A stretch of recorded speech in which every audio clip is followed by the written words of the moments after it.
All right, guys, so here's the deal. I have not been as consistent lately as I've wanted to be in uploading videos to this YouTube channel. And the reason is because I have had multiple people that I've known and worked with for a few years go off and do just really weird things. And quite honestly, these particular things have taken me a minute to process. So it's impacted my work a little bit. But now I'm ready to light some stuff up. And I'll let you guys know very soon as to what I'm vaguely referring to here. I'll be putting out some details about all this, but trust me, you will probably be saying WTF just like I've been lately. So anyway, stay tuned for all of that. As for this one though, Monday, July 6th, we've got a little update to get to, talk about some exciting stuff that's happened over the weekend. And as you guys can see here, I've got the handy dandy whiteboard with me for this one. So let's get to it.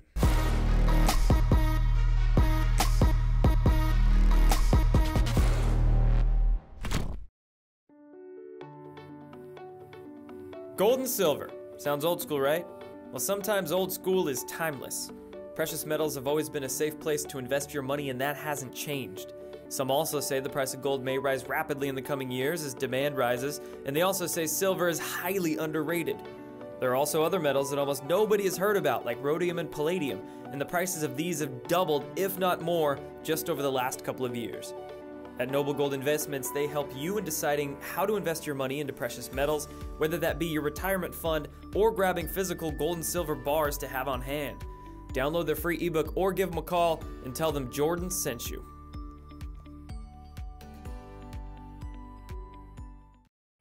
Okay, starting off with Flynn's oath. Yep, he went and did it. General Michael Flynn filmed a Take the Oath video. The same kind of video that a lot of folks in the Q movement have been doing recently. And he filmed this video with his family, uploaded it straight to his Twitter account on Saturday the 4th. How awesome is that? What a good present for America on America's birthday. And quite honestly, this is probably the best Q proof that we have yet. We've had a lot of good ones, a lot of good contenders for the top spot.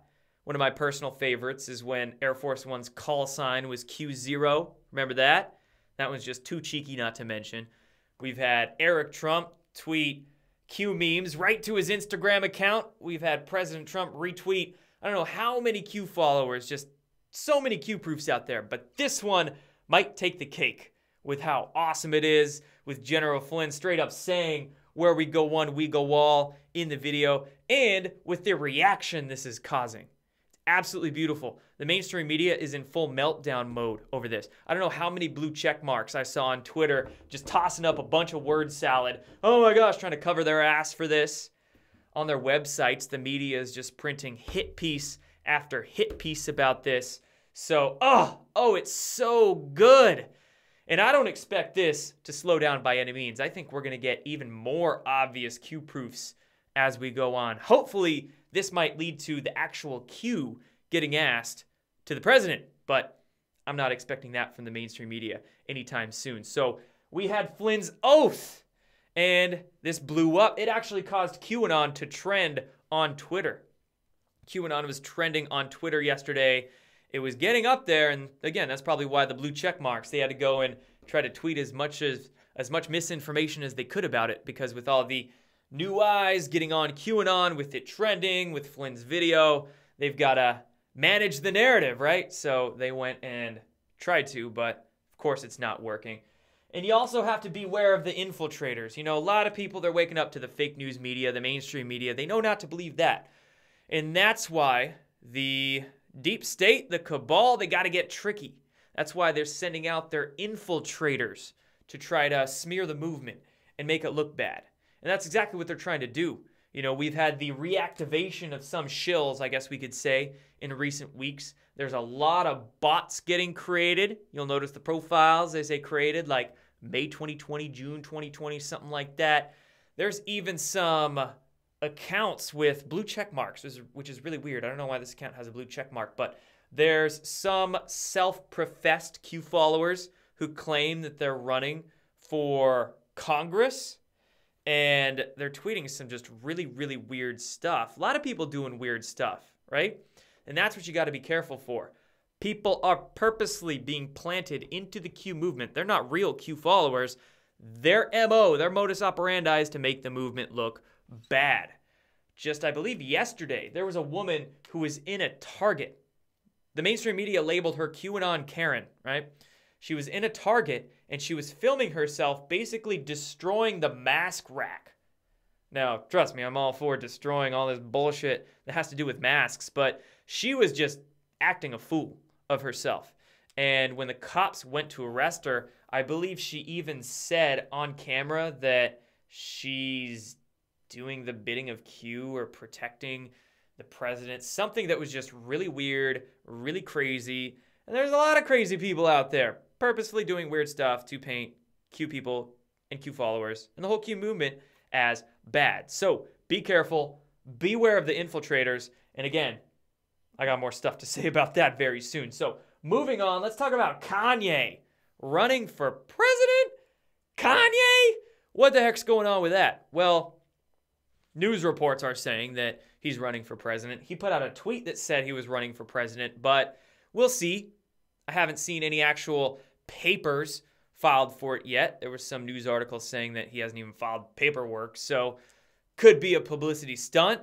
It was just a tweet, but nevertheless, if he actually does go and do it, a lot of people are thinking about this critically, strategically. They're like, what if Kanye's going to do this just to mess up the whole Democratic vote? How many young votes would he try and steal? And in fact, how many young votes and votes in general would people really be like struggling with? Because these folks, they don't really want to vote for Joe Biden, but they're voting for Joe Biden just because they have some massive Trump derangement syndrome. But then Kanye comes out and, oh, I could vote for Kanye. But wait, Kanye wore a MAGA hat once. So it's like, they don't know what the heck to choose. It's just, we'll see what happens. But that's July for you, I guess. Who the heck knows what else is going to come this month? Ugh. 2020 is weird, folks. 2020 is so weird. I don't know if 2021 is going to be like less than this or just more crazy. I don't know. We'll see. But anyway, moving on. How about the plague making a comeback? Oh my gosh. And this isn't the first one. Like, didn't Q just about a week ago make a post of a BBC.com article and said special delivery? And this BBC.com article was about some new swine flu that they were saying could be a pandemic soon. Like, what the heck's going on? Well, another special delivery out of China, it looks like. So the mainstream media, it looked to be one of their 4 a.m. talking points because, of course, CBS, the New York Times, NBC, like all of them were reporting this within an hour of each other. So quite obviously, you could see the newswire go out and they all basically probably copy and pasted it and hit print. But anyway, they're all saying that in China, in this autonomous zone, they were calling it. What's with these autonomous zones? Why are they so weird? In this particular zone in China, health authorities are claiming that the bubonic plague is making a comeback. Bubonic plague. What? Just a week after they were saying swine flu could be another pandemic. During this whole stupid coronavirus pandemic that, as you should very well know, is not really a pandemic. I don't know what statistic has not been manipulated over the last 3 months with all this coronavirus bullshit going on. Like, the testing is so easily manipulated. The positive coronavirus count is so easy to manipulate. We know the death count's inflated. So, you know, all this debate over whether to wear a mask or not, it's like, well, we wouldn't even be having this mask conversation if people understood this whole planned scam demic thing going on. But anyway, enough with the fear porn, man. They're probably continuing to put shit out like this because, as you can see, it's working so damn well. People literally think that, oh, there's a huge pandemic going on, and all these people are dying, and we got to wear masks to protect ourselves from it. Even though just 2 or 3 months ago, the CDC and the Surgeon General were saying that masks don't really do anything. Even though on the mask box themselves, it states that it does not protect from the coronavirus. But nevertheless, they're getting people to subject themselves to the pro-mask propaganda and go along with everything. It's working so beautifully for them. They're like, why stop? Let's just say the plague's going to happen and people will be scared shitless. So, oh God, it's just fear porn, man.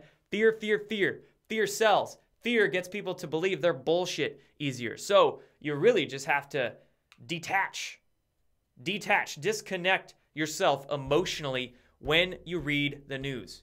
That's a very good tip. Very good thing to be aware of. Detach yourself emotionally when you read the news. And this includes Twitter, folks. In fact, it should especially include Twitter and social media. That should be like the forefront of this conversation, because detaching yourself emotionally will allow you to be a much better critical thinker. So when clickbait comes up, or when you see one of these infiltrators make some real weird posts and they're trying to fish you into some sort of fake news or something like that, it'll be easier for you to tell that it's fake news. So be careful. Don't do the fear porn. And then last thing we're going to get to is talking G-Max. Good old G-Max. Ghislaine Maxwell being arrested. Holy crap. Another thing that got me just absolutely excited. Week 10, folks. This is week 10 of Q's 10-week countdown that they gave us a couple months back. So expect fireworks, and expect the fireworks to not end. In fact, I believe just this morning, President Trump's chief of staff, Mark Meadows, he made comments to reporters that were asking him some stuff, I believe in front of the White House, and he mentioned over the next 4 weeks, President Trump is going to do more for the country than I believe he said Joe Biden and his staff did in 40 years. Essentially, we have the chief of staff for the president saying the next 4 weeks are going to be big. So yeah, it's not going to stop with this whole 10-week countdown now, is it? But anyway, getting back to good old Ghislaine. So let's start off with what they were saying about her arrest. So they said that they found her camping out, of course, in New Hampshire. They said that she bought this house for like $1 million in cash like 7 months ago, all the way back in December. And apparently the FBI went and raided her place with 15, 20 guys, whole convoy, a couple spy planes, and she was like ready and waiting in her house at 4:20 in the morning in her sweats, and I guess didn't put up much of a fight. So that's the official story we get. But personally, I don't think I'm buying this official story about her arrest, okay? And I don't mean like, the deep state faked it and that she skipped town or something like that. I mean, personally, I think the white hats have had her this whole time. I think that she probably took a plea deal, and that's why she was in New Hampshire in the first place. Probably took that house when she took the plea deal and agreed to have her stuff tapped ever since. That seems the most logical explanation to me. The reason why is because, well, New Hampshire, that's as far as she made it. How many news reports did we have over the last year speculating that she was in New Zealand or France or Israel or England or all over the place? Nope, turns out she only made it to New Hampshire. Seems weird. Also seems weird that they said she paid for the house, bought the house in December of last year. December of last year was the same time frame that Q made that post, "First indictment unsealed will trigger a mass awakening." That same post that Q basically redropped recently over the weekend and said that that had to do with Ghislaine Maxwell.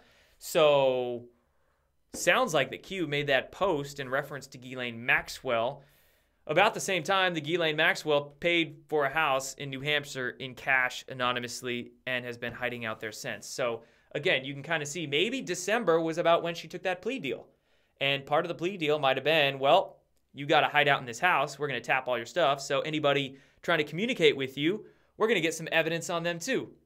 They honeypotted her out, maybe, but this is all what sounds the most logical to me. And then, of course, once they had the Southern District of New York freed up, everything was in place for them to go pull it, make it public. Boom. FBI goes and arrests her. Boom, done. It's public. And now we can get to the trial, which everybody is basically saying that Ghislaine Maxwell, no doubt, is going to spill the beans on everybody. Prince Andrew's name is everywhere. Bill Clinton's name is everywhere. The whole flight log of Epstein's has been circulating around too. Like, this is just gonna absolutely snowball. So freaking awesome to see. Not a lot of people are realizing that her arrest is way bigger than Epstein's. As Q mentioned in those drops, Epstein was just a puppet. Ghislaine was the handler, and her dad was a part of the Mossad, Israeli intelligence. Her dad, Robert Maxwell. So Ghislaine was basically her dad's offspring, did the same stuff, was the blackmailer. Epstein was just the I don't know, one she handled, the puppet to go and do this stuff. Ghislaine, she's the one with the goods. So I don't doubt that she's going to want to spill the beans to keep her ass as out of jail as possible, I guess. And a lot of people are joking around saying Ghislaine Maxwell didn't suicide herself, right? Didn't commit suicide. Funny jokes, of course, Epstein, but no. The deep state probably doesn't want to suicide her either because no doubt she's got a giant dead man's trigger or dead man's switch, as it's sometimes called. And basically what that is that when somebody knows that they're a target because they have particular information, they keep that information somewhere safe, maybe in a certain file on their computer or with somebody they trust. So in the unfortunate event of that person's demise, like if Ghislaine Maxwell was suicided in that same prison that they kept Epstein, G-Max is in that same prison. If she happened to be suicided there, well then that dead man switch would get pulled and boom, all that incriminating evidence against the deep state would go public. So regardless, guys, what I'm saying here is regardless of whether she gets suicided or not, this snowball is just rolling now, and it's gonna keep going. And Prince Andrew's on the chopping block now. Bill Clinton, Bill Gates, I've seen his name around. I've seen the former president of Harvard, and then all those celebrities. Kevin Spacey, too. Like, the mainstream media is even saying their names and questioning what their connections really were to Epstein and Maxwell and all that stuff. So it's just going to keep going. So that's it for this one, folks. Monday, July 6th. I'll be back with more videos soon. Definitely will. And I'll be explaining some pretty crazy stuff to you guys. So stay tuned. Thanks, everybody. Take care.